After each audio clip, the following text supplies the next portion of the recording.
جی بسم اللہ الرحمن الرحیم۔ الحمدللہ،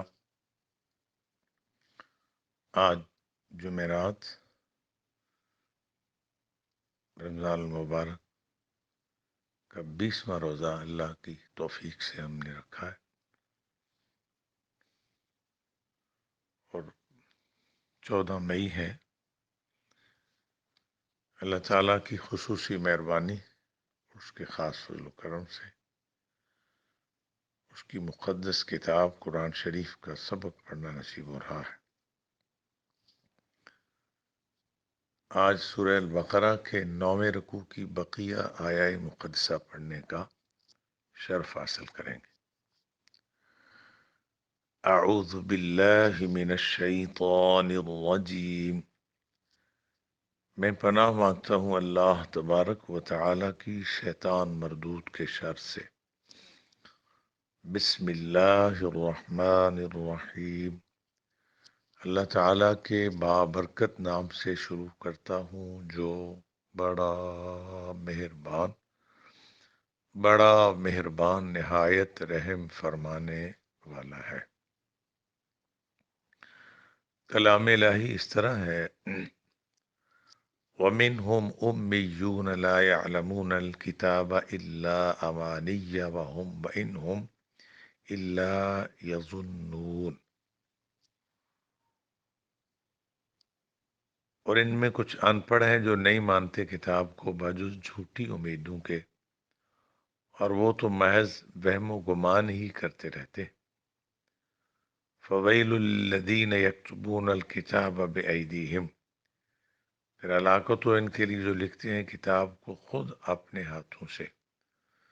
ثُمَّ يَقُولُونَ هَذَا مِنْ عِنْدِ اللَّهِ، پھر کہتے ہیں یہ لکھا ہوا خالص اللہ کی طرف سے ہے۔ لِيَشْتَرُوا بِهِ ثَمَنًا قَلِيلًا، تاکہ حاصل کر لیں اس کے بدلے تھوڑی سی قیمت۔ وَوَيْلٌ لَّهُم مِّمَّا كَتَبَتْ أَيْدِيهِمْ، سو ہلاکت ہو ان کے لیے بوجہ اس کے جو لکھا ان کے ہاتھوں نے۔ وَوَيْلٌ لَّهُم مِّمَّا يَكْسِبُونَ، ہلاکت ہو ان کے لیے بوجہ اس مال کے جو وہ اس طرح کماتے ہیں۔ وَقَالُوا لَن تَمَسَّنَا النَّارُ إِلَّا أَيَّامًا مَّعْدُودَةً، انہوں نے کہا ہرگز نہ چھوئے گی ہمیں دوزخ کی آگ بجز گنتی کے چند دن۔ قُلْ اتَّخَذْتُمْ عِندَ اللَّهِ، فرمائیے کیا لے رکھا ہے اللہ سے تم نے عہدن کوئی وعدہ۔ فَلَن يُخْلِفَ اللَّهُ، تو پھر خلاف ورزی نہیں فرمائے گا اللہ تعالیٰ عہدہ اپنے وعدہ کی۔ ام تقولون علی اللہ ما لا تعلمون، یا یوں ہی بہتان باندھتے ہو اللہ پر جو تم جانتے ہی نہیں۔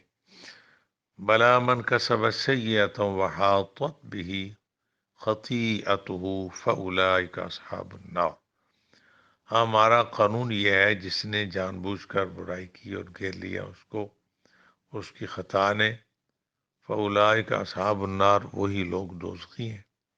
ہم فیہا خالدون، وہ اس میں ہمیشہ رہنے والے۔ والذین آمنوا وعملوا الصالحات، اور جو ایمان لائے اچھے اعمال کیے، اولئک اصحاب الجنہ، وہی لوگ جنتی ہیں۔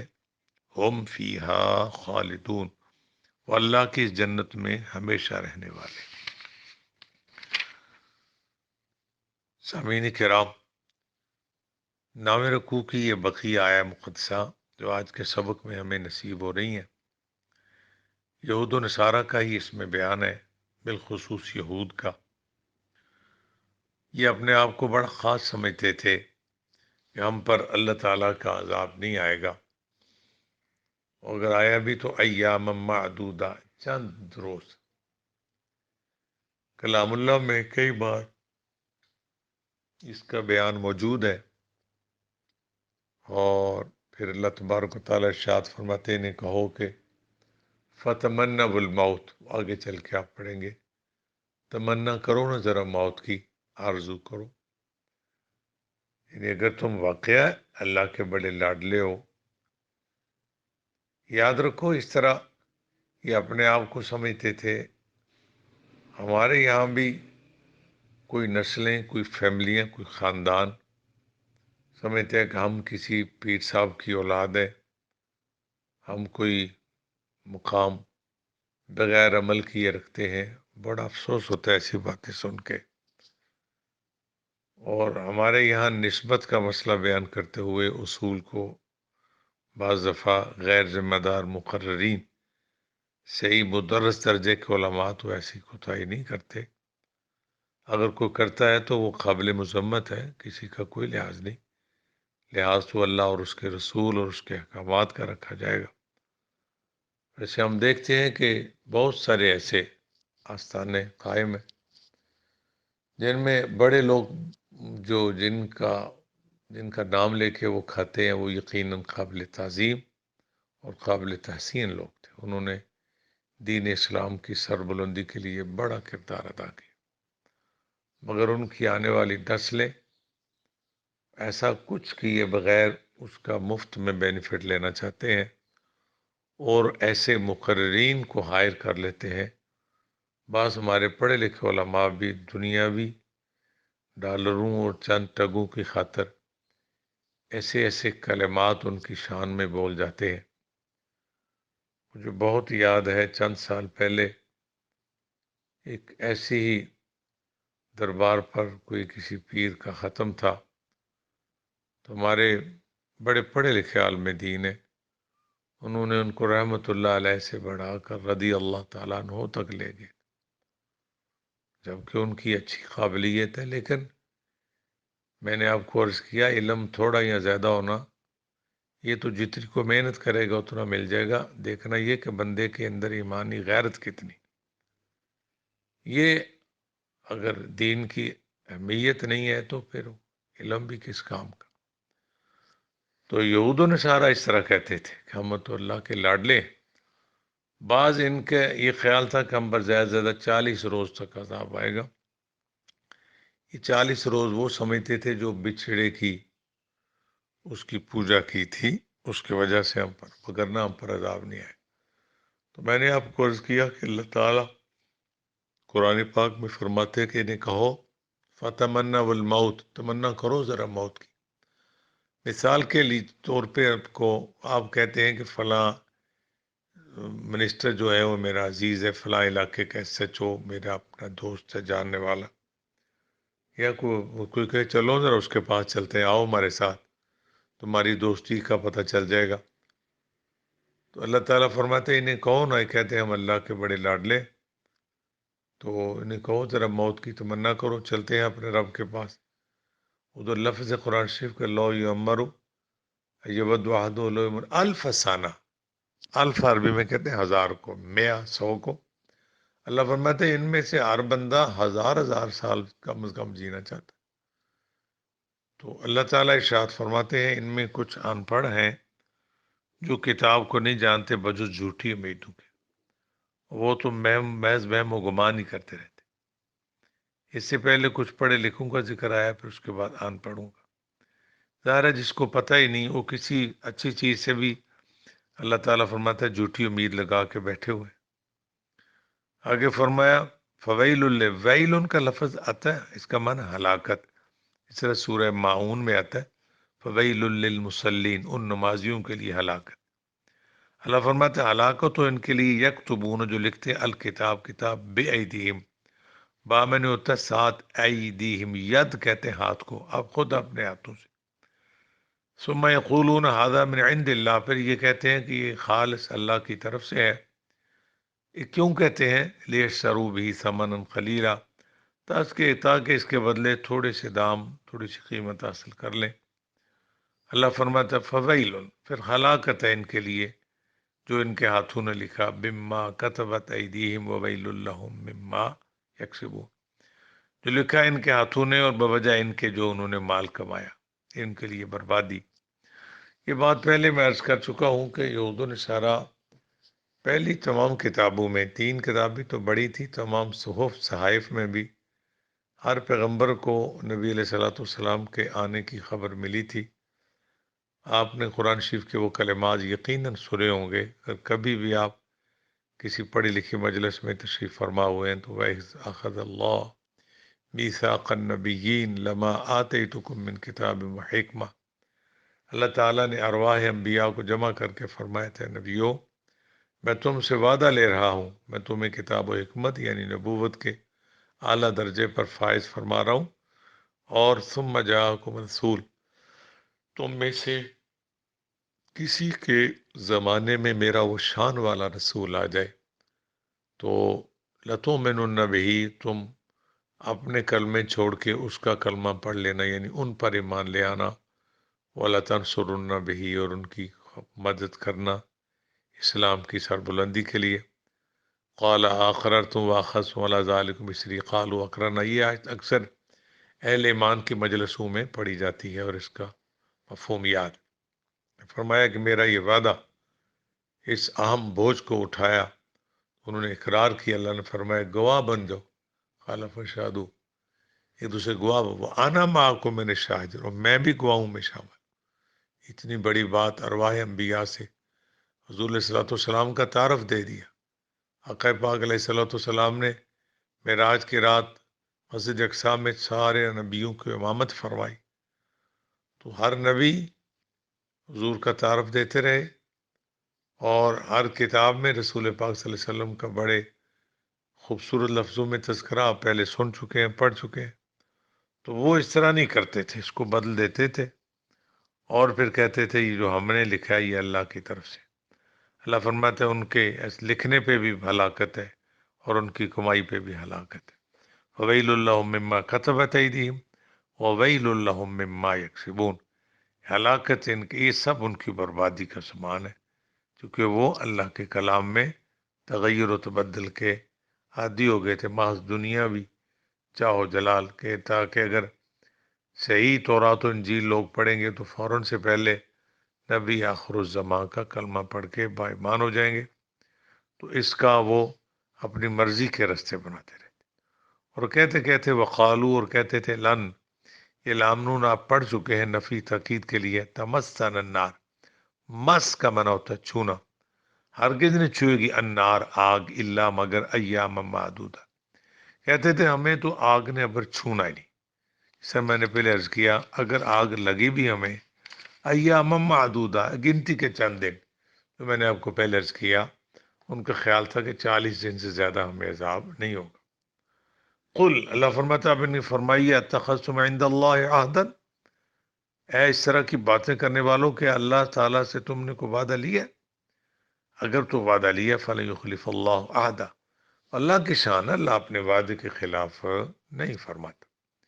یہ تو آپ بارہا سنتے پڑھتے رہتے ہیں، اذان کے مقدس کلمات میں بھی یہ انک لا تخلف المیعاد، بے شک تو اپنے وعدے کے خلاف نہیں فرماتا، فلیخلف اللہ وعدہ، پھر اللہ اپنے وعدے کے خلاف نہیں فرماتا۔ یہ اللہ کی شان ہے کہ اللہ اپنے وعدے کو وفا فرماتا۔ اللہ فرماتا ہے انہیں پوچھو کہ اللہ تعالیٰ سے اس بات کا کوئی وعدہ لے لیا تم نے، کوئی ایسا کو تمہارے پاس کوئی ثبوت ہے کہ تمہیں آگ نہیں پکڑے گی، تم زیادہ ہی لاڈلے ہو۔ آگے فرمایا ام تقولون علی اللہ ما لا تعلمون، یہ اسی طرح بہتان باندھتے اللہ پر جو تم جانتے ہی نہیں۔ میں نے آپ کو پہلے عرض کیا کہ یہ کہتے تھے کہ ہم اللہ کے ہر حال میں لاڈ لیں، تو میں نے اس بات کو اکثر کوشش کرتے، ہمارے بزرگ اساتذہ کا طریقہ تھا کہ پچھلے واقعات کو بیان کر کے پھر موجودہ حالات پر کوشش کرتے تھے، اگر ان آیتوں کی مدد سے اپنی موجودہ بیماریوں میں سے کوئی پریشانی دور ہو جائے، تو چونکہ قرآن قیامت تک آنے والوں کے لیے ہدایت کا عظیم سمندر ہے۔ تو آج بھی میں عرض کیا کہ کئی فیملیاں، کئی خاندان کہا جاتا ہے جی یہ ان کی لڑی میں سے ہے۔ میں اپنے اساتذہ کی عظمت کے صدقے جاؤں، وہ فرمایا کرتے تھے کسی نیک بندے کا خاندان ہونا بہت اچھی بات ہے، کسی عالم دین کی نسل ہونا، کسی اللہ کے ولی کی اولاد ہونا بہت اچھی بات ہے، مگر یہ بات ایک حد تک اس کو ذرا سمجھنے کی کوشش کیجیے۔ ایک ہوتا ہے تعظیم و تکریم، ایک ہوتا ہے تقلید، یعنی آپ سمجھتے ہیں کہ یہ بندہ، اس کے دادا جان بہت بڑے عالم دین تھے، ایک ولی اللہ تھے، انہوں نے دین اسلام کی سربلندی کا کام کیا، ہمارے آباء و اجداد کو ان سے ایمانی بہت فائدہ۔ آپ ان کا ادب کر دیں، کو تھوڑی بہت خدمت کر دیں، چائے پانی پیش کر دیں، یہ ہے تکریم، عزت۔ لیکن اگر وہ بے عمل ہے تو اس کی تقلید نہیں ہے۔ تقلید ہوتا ہے کسی کے رستے پر چلنا، وہ نہیں۔ اس کو ابا بنانے کی اجازت نہیں، یعنی بہت زیادہ پوجا پاٹ، خود نیچے بیٹھ کے اس کو چار پہ بٹھایا ہوا کو آسمان سے گرا ہے، بڑی عجیب قسم کی جہالت۔ وہ جناب یہ فلاں بزرگ کی لڑی میں سے، اس کی شکل دیکھو تو رج کے بے عمل لگتا ہے، اس کے کردار میں عمل نام کی شے کوئی نہیں۔ تو آپ صرف اس لیے، ہمارے ایک مولوی صاحب آئے تو ان کے ہاتھ پیراں دا تو کتا بھی آوے تو اسے بھی چوم لینا چاہیے۔ اللہ تعالیٰ یہ ہمارے پاک مذہب اسلام کو اس قسم کے اشرار سے محفوظ رکھے، اور اس قسم کے جب ان کے سالانہ عرس وغیرہ ہوتے ہیں تو ایسے لوگوں کو، ایسے نام نہاد مولویوں کو بلاتے ہیں جو ان کی انواع تعریف کرتے ہیں اور کہتے ہیں جی نسبت بڑی چیز ہے۔ ظاہر ہے نسبت کے لیے تو ہزاروں مثالیں دی جا سکتی ہیں، تو اگر اس کے لیے اصول بھی تو چاہیے نا۔ اگر آپ اصول چھوڑ دیں تو نسبت بے اثر ہو جاتی ہے۔ میں کتنی مثالیں دے کے آپ کو یہ مسئلہ سمجھاؤں۔ میاں بیوی میں کس چیز کی نسبت ہے؟ نکاح کی۔ اگر نکاح کی نسبت ختم ہو جائے تو ان کو مجال ہے کہ وہ اکٹھے رہ سکے۔ بندے کی اپنے رب رسول سے کس چیز کا رشتہ ہے؟ ایمان کا۔ اگر ایمان نکل جائے اس کی مجال ہے کہ وہ نماز روزے کا نام بھی لے۔ تو ہر چیز کا ایک اصول ہوتا ہے۔ تو نسبت بڑی، میں نے کہا اعلیٰ چیز ہے، بہت بڑی چیز ہے، آپ کسی نیک بندے کی اولاد ہے۔ لیکن دیکھنا یہ کہ آپ جناب کا کی آؤٹ پٹ، آپ کا رزلٹ کیا ہے۔ آپ کا کوئی، ہمارے پنجابی والے کہتے ہیں بلے دا بلہ نہیں تو متھے پھلی تو ضرور ہو۔ چلو ان کے والد 5 فرض نماز کے علاوہ 4 نماز نفل نمازیں بھی پڑھتے تھے، تو ان کو تو پوچھو یہ فرض بھی پوری کرتے نہیں کرتے۔ ان کو دیکھ کے خدا اور رسول یاد آتے تھے۔ حدیث پاک ہے نا، نیک بندہ وہ جس کو اللہ دیکھ کے اللہ یاد آئے، اس کی شکل و شباہت جناب رسول پاک صلی اللہ علیہ وسلم کے مطابق کوشش کرے، اس کا ظاہر تو بندے تک کا پتر نظر آئے، مگر ایسا نہیں۔ اس پر میں نے کہا یہ خون کیا سر ہونے والی بات ہے۔ اس نسبت کے سسٹم میں جاہلانہ انداز میں جھکڑی مسلمان قوم کا ستیہ ناش ہو رہا ہے، اور ان کے کروڑوں روپے جو ہے وہ اس طرح کے آستانوں پر خرچ ہو رہے۔ وہ مریض جس کا کلہ کچا ہے بیچارہ، اس پر آنے جانے کے لیے ٹوٹی ہوئی سائیکل نہیں، اور پیر کے پاس 1.5 کروڑ کی گاڑی ہے، پھر بھی مریض اسی پیر کو دیتا ہے۔ ہم صالحین کی دل و جان سے تعظیم کرنے والے لوگ ہیں، لیکن یہ تماشے جو ہے اس کا کسی پڑھے لکھے عالم دین کے پاس کوئی جواب نہیں، سوائے اس کے کہ لوگوں کو کہا جائے کہ اس سے سمجھو، اپنے آپ کو محفوظ رکھو، اپنے ایمانوں کو بچاؤ۔ عرض کرنے کا مطلب ہے نسبت کا اصول نہیں، صرف بیٹا پوتا پڑ پوتا ہونا، جس طرح بنی اسرائیل یہود کہتے تھے، یا پھر ہندو مذہب میں جو ٹھاکر درجے کا ہندو ہے وہ اونچی ذات کے ہندو ہے، وہ کسی نیچی ذات کے ہندو کو تعظیم دینے کے لیے تیار نہیں۔ کسی نچلی ذات کے ہندو کو اتنی اجازت نہیں کہ وہ اپنے مذہب کا کوئی سبق پڑھے یا کسی کو پڑھائے۔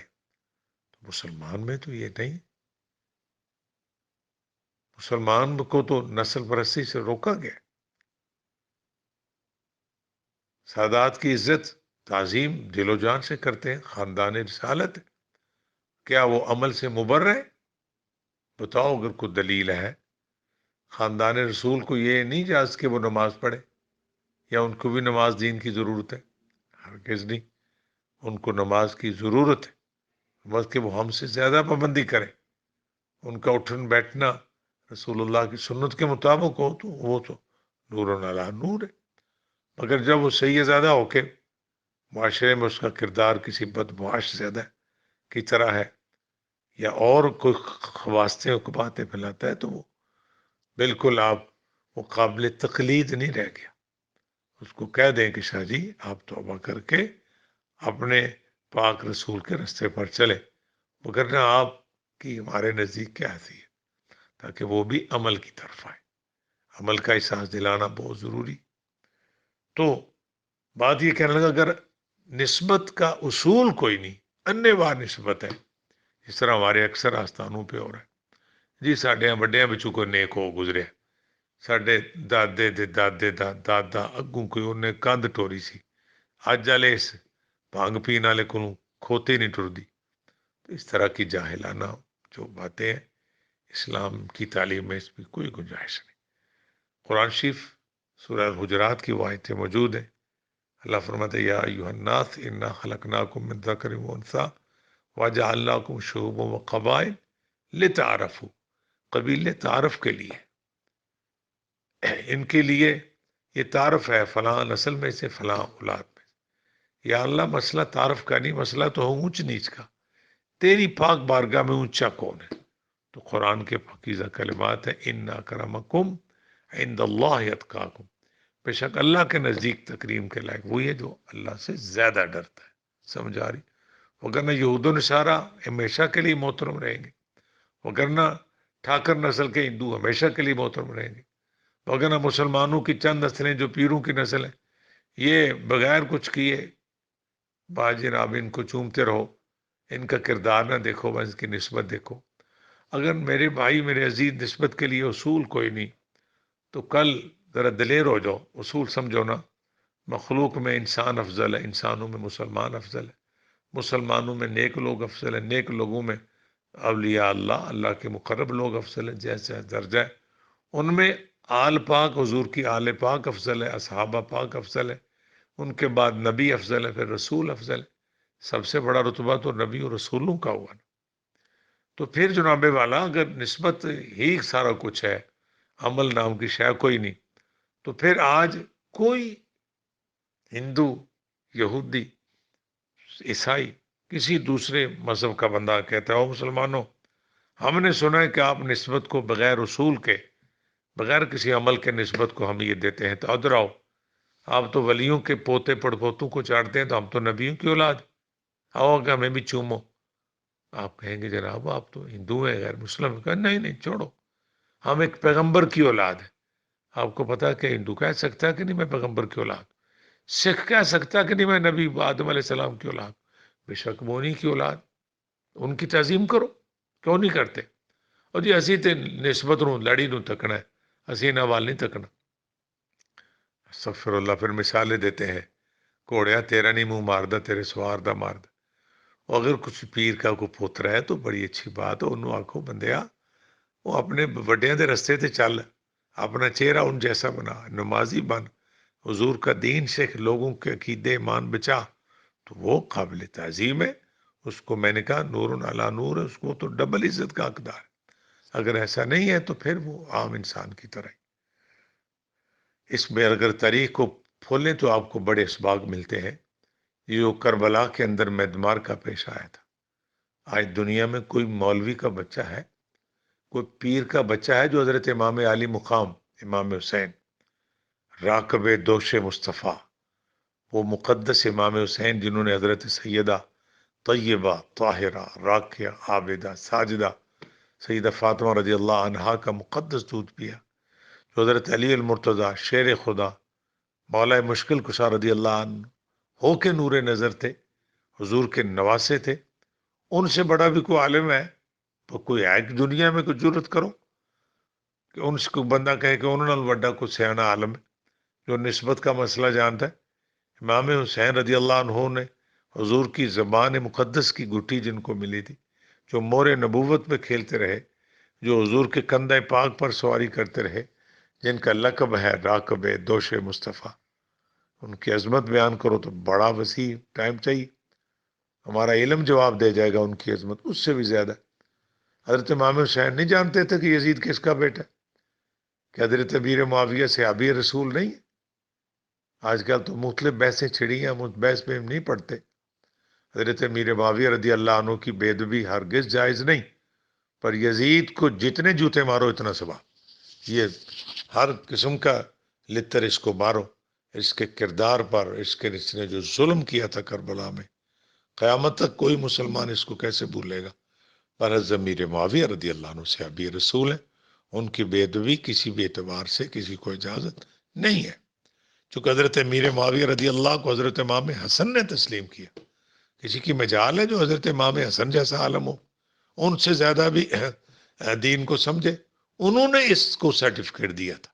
حضرت امیر معاویہ رضی اللہ عنہ کو خلافت کا سرٹیفکیٹ حضرت امام حسن رضی اللہ عنہ نے دیا، انہوں نے اس کی بیعت فرمائی، جس کی بیعت حضرت امام حسن فرمائے، میرے تیرے جیسے کروڑوں دین پڑھانے والے اربوں مفتی محدث حضرت امام حسن کے قدموں پر اپنی جان قربان کرے، یہی ہمارا حق ہے۔ تو آپ نے حضرت امیر معاویہ رضی اللہ عنہ کو بیعت کر کے ان کو حاکم، ان کو امیر قبول فرمایا، تو کیا حضرت امام حسین نہیں جانتے تھے کہ یزید بد کردار صحیح، زانی صحیح، شرابی صحیح، پر یہ حضرت امیر معاویہ رضی اللہ عنہ کا بیٹا ہے، نسبت کا خیال رکھا جائے، اس کو کچھ نہ کہا جائے، اس کو جا کے چوما جائے۔ انیہ وار نسبت کی باتیں کرنے والوں، حضرت امام حسین پر آیا کوئی کرو حضرت بے ادبی کا، سوچو بھی، کہو جی انہوں نے کوئی ہے کسی کی جرت کوئی بات کرے کہ جی یزید کس طرح دا بھی سی، یہ وڈے تھے چنگے سن، یہ باپ تے سے ابی رسول سی۔ فرمایا بے شک سے ابی رسول ہے، اب حضرت امیر معاویہ کی عزت اپنی جگہ قائم ہے اور قائم رہے گی، مگر یزید اس قابل نہیں ہے کہ اس کی بیعت کی جائے۔ حضرت امام حسین کا فتویٰ اور ان کا عمل قیامت تک لوگوں کو سبق دیتا رہے گا کہ بڑوں کی اولاد ہونا بڑی خوبی کی بات ہے، پر تکریم، تعظیم، تقلید اس وقت ہوگی جب ان کے رستے پر چلیں گے۔ تو اللہ تعالیٰ ارشاد فرماتے ہیں انہیں کہ قل اتخذتم عند اللہ، تم کہتے ہو تم اللہ کے لاڈلے ہو، تم پر اللہ کا کوئی عذاب نہیں آئے گا۔ اللہ فرماتا کہ اللہ سے کوئی وعدہ لیا تم نے؟ اگر وعدہ لیا ہے تو فلن یخلف اللہ عہدہ، تو اللہ اپنے وعدے کی خلاف ورزی نہیں فرمائے گا۔ ام تقولون علی اللہ ما لا تعلمون، یا اسی طرح بہتان باندھتے ہو اللہ پر جو تم جانتے ہی نہیں۔ آگے فرمایا بلا، ہاں ہمارا قانون یہ ہے، من کا سبب، جس نے بھی جان کر سیئتن کی برائی، وحاطت بھی، اور ہاتھہ کلے گیر لیے اس بھی خطیئت اس کی خطا نے، فاولئک اصحاب النار، وہ لوگ دوزخی ہیں، ہم فیہا خالدون، کوئی نسل رنگ کا خیال نہیں کیا جائے گا، عربی ہو اجمی ہو کچھ بھی ہو، جو اللہ تعالیٰ کی نافرمانی کرے گا اور اس کی خطائیں اس کو گھیر لیں گی، فاولئک اصحاب النار، وہ دوزخی ہیں، ہم فیہا خالدون، اس دوزخ میں ہمیشہ رہنے والے ہیں۔ سب کی آخری آیہ مقدسہ والذین آمنوا وعملوا الصالحات، جو ایمان لائے اور کام کرے نیک، اولئک اصحاب الجنہ، وہی لوگ جنتی ہیں، ہم فیہا خالدون، وہ اس جنت میں ہمیشہ رہنے والے۔ سبحان اللہ، یہ خالد کا لفظ دوام کا معنی تھا، اب سمجھ آئی نہیں؟ رنگ، نسل، علاقہ، یہ کچھ بھی چیزیں، میں نے کہا ایک حد تک ان کی تعظیم، جب ہم عربیوں کی تعظیم کرتے ہیں، جی عرب سے حضور ہمارے عرب تھے، تعظیم کرو، لیکن اگر وہی عربی پٹھے کام کرے، غلط کام کرے تو کیا کریں؟ پھر اس کو چاٹتے رہیں گے؟ ہرگز نہیں، پھر اس کو قانون کے مطابق سزا دی جائے گی۔ اس طرح اگر کسی ولی اللہ کا کوئی پوترا ہے، یار بڑی چنگی گل ہے، اچھی بات ہے، ہم نے دیکھنا ہے، اس سے کہنا ہے کہ شاہ جی آپ کے دادا محترم اتنے ولی اللہ تھے، آپ ان کے رستے پر چلو، تو آپ کی تعظیم ان سے بھی زیادہ کرنے کے لیے تیار ہے، بس صورتیں دے کر کان سے پکڑ کے الگ کر دیں گے، ہم کسی سے ڈرتے نہیں، اسلام کا سچا راستہ بتانا ضروری۔ اللہ فرماتا ہے جو بھی ایمان لائے، عمل صالح کرے، وہ اللہ تعالیٰ کی جنت میں رہے گا، اور اس جنت میں خالدون، خالد دوام کا معنی دیتا ہے، ہمیشہ رہیں گے۔ آپ کو پتہ ہے اہل ایمان میں سے اگر کوئی بد کردار، مغرور، متکبرین دوزخ میں گرائے بھی گئے، تو ایمان اگر ان کا سلامت ہوا تو کبھی نہ کبھی خدا کی مار سے ضرور نکل آئیں گے، اور اس کے مقابلے میں جو غیر مسلم، غیر اسلامی، جن کا ایمان نہیں ہے، اگر وہ لوگ دوزخ میں گرے، اگر نہیں وہ تو یقیناً گریں گے، مگر ان کی واپسی کا کوئی رستہ نہیں ہوگا، وہ سدا دوزخ میں رہیں گے۔ اہل ایمان اللہ کے فضل سے اللہ کی جنت میں سدا رہیں گے۔ اعوذ باللہ من الشیطان الرجیم، بسم اللہ الرحمن الرحیم، ومنہم نرمی سے، ومن دبا کے نہیں چھوڑنا، ومنہم امیون، امی کو دبایا نا، میم کو، شاید جو آ گئی ہے جی، امیون لا يعلمون الكتاب إلا الف زیر لام لام زبر الف لا، لام پر زبر سات الف اوپر چھوٹی مد، الا امانیہ، امانیہ پڑھتے ہیں، میم کے پار زبر ہے، سات الف ہے، میم زبر الف ما، الا امانیہ وَإِنْ هُمْ إِلَّا يَظُنُّونَ فَوَيْلٌ لِلَّذِينَ يَكْتُبُونَ الْكِتَابَ بِأَيْدِيهِمْ ہا ہدایت والی بڑی ہے ہم، ثم يقولون هذا من عند الله ليشتروا به ثمنا قليلا فويل لهم مما كتبت أيديهم وويل لهم هم مما يكسبون وويل لهم ها دو آنکھوں والی هم مما يكسبون سین يكسبون وقالوا لن تمسنا النار إلا أياما معدودة، وہی اصول آ گیا، گولتا ہے سانس لینے سے ہا بن کی، الا ایام معدودہ، الا ایام معدودہ، قل اتخذتم عند الله عهدا فلن يخلف الله عهده اوپر الٹی پیش اوپر چھوٹی مد، عهده ام تقولون على الله ما لا تعلمون بلى من كسب سيئة وحاطت به خطيئته فأولئك أصحاب النار هم فيها خالدون والذين آمنوا وعملوا الصالحات أولئك أصحاب الجنة هم فيها خالدون پڑھیے آمنت باللہ صدق اللہ العظیم وصدق رسولہ النبی الکریم۔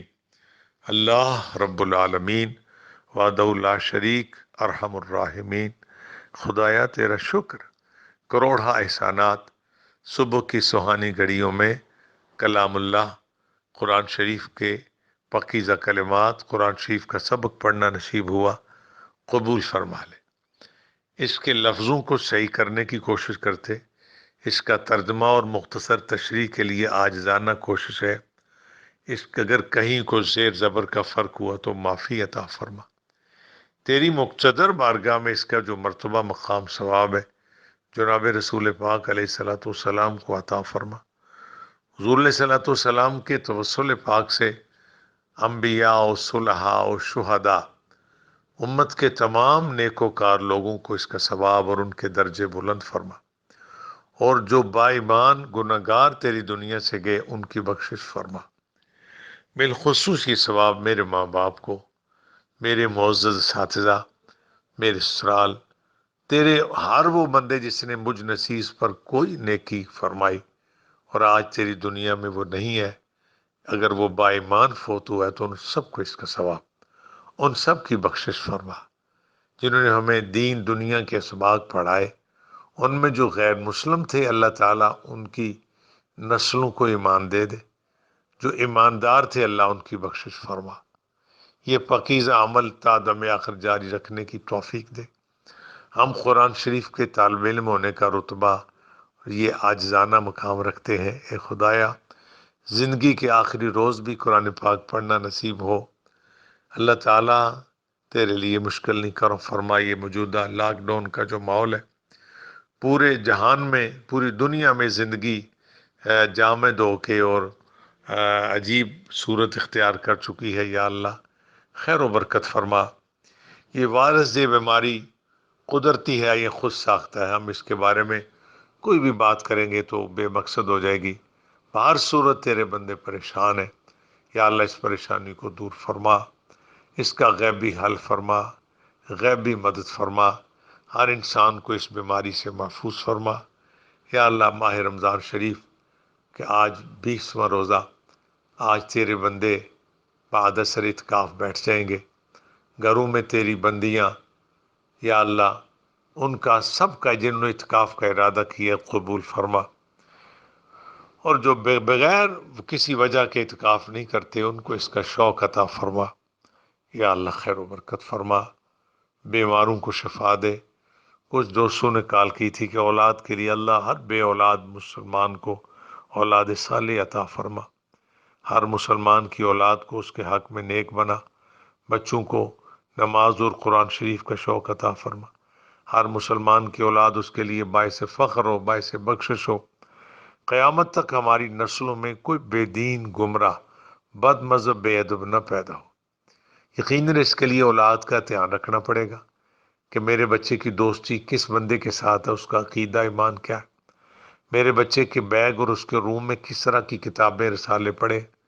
اگر دھیان نہیں رکھو گے تو عین ممکن ہے کل تیری میری بیعت سامنے پڑی ہو، ہمارا بچہ کسی ایسے بندے کی پھٹی چڑھ گیا ہو جس نے کہہ دیا ہو کہ تیرا باپ بھی مرے دعا نہ کرنا۔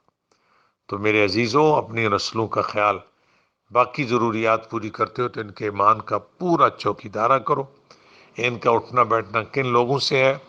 موجودہ یہ سوشل میڈیا، کیا اس کا نام ہے، کیا اس کا ذکر کرتے ہیں، یہ مختلف قسم کی بلائیں جو لیٹ فون پہ چلتی ہیں، دھیان رکھا کرو آپ کا بچہ کس کی ویڈیو دیکھتا ہے، کون اس کو جو ہے وہ گائیڈ لائن دیتا ہے۔ اگر آپ نے توجہ نہ کی تو کوئی پتہ نہیں آنے والا وقت کیسا ہو۔ اقبال رحمۃ اللہ علیہ نے ہندوستان کے مسلمانوں کے لیے کہا تھا، نہ سمجھو گے تو مٹ جاؤ گے اے ہندوستان والو، داستان تک نہ ہوگی تمہاری داستانوں میں۔ یعنی اگر ہم نے اپنے ایمان کا دفاع نہ کیا تو کچھ نہیں کہہ سکتے ہماری نسلیں آئندہ آنے والے وقت میں، چونکہ غیر مسلم سازشیں دن رات جاری ہیں، نئے نئے نت نئے فرقے پیدا ہو رہے ہیں۔ تو اپنے پیارے بچوں کو ٹائم دیا کرو، ان کے ایمان کی اصلاح اور عقیدے کی بقا کی کوشش کیا کرو۔ اگر کہیں کمزوری دیکھو، کسی صحیح العقیدہ مستند کوالیفائڈ عالم دین سے رابطہ کرو اور بچے کو مطمئن کرنے کی کوشش کرو۔